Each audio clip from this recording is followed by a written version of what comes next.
निवडणूक आयोगानं 5 मिनिटातच हकलून लावल्याचा तृणमूल काँग्रेसचा आरोप ते SIR वर आक्षेप नोंदवण्यासाठी गेले होते। निवडणूक आयोगाचं म्हणणं, यावेळी बंगालमधील निवडणुका भीतीमुक्त होतील। पश्चिम बंगाल निवडणुकीवरून तृणमूल काँग्रेस TMC आणि निवडणूक आयोग यांच्यात संघर्ष झालाय। खासदार डेरेक ओब्रायन यांच्या नेतृत्वाखाली TMCच्या शिष्टमंडळानं बुधवारी सकाळी दिल्लीत निवडणूक आयोगाची भेट घेतली। डेरेक म्हणाले की त्यांनी SIRच्या मुद्द्यावर चर्चा करण्यासाठी वेळ मागितला होता, परंतु बैठकीदरम्यान त्यांच्याशी उद्धटपणे वागण्यात आले। मुख्य निवडणूक आयुक्तांनी CEC त्यांना अवघ्या 5 मिनिटातच हकलून लावले। डेरेक ओब्रायन यांनी पत्रकार परिषदेत सांगितले की बैठक सकाळी 10:02 सुरू झाली आणि 10:07 संपली।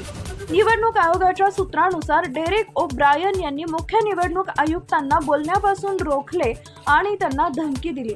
ते दुर्लक्ष करत होते। दरम्यान विरोधी पक्षांनी या मुद्द्यावर सायंकाळी 4:45 पत्रकार परिषद बोलावली आहे। यामध्ये काँग्रेस, TMC, SP, DMK, आप, RJD, शिवसेना, UBT, CPI-M आणि CPIच्या नेत्यांचा समावेश असेल।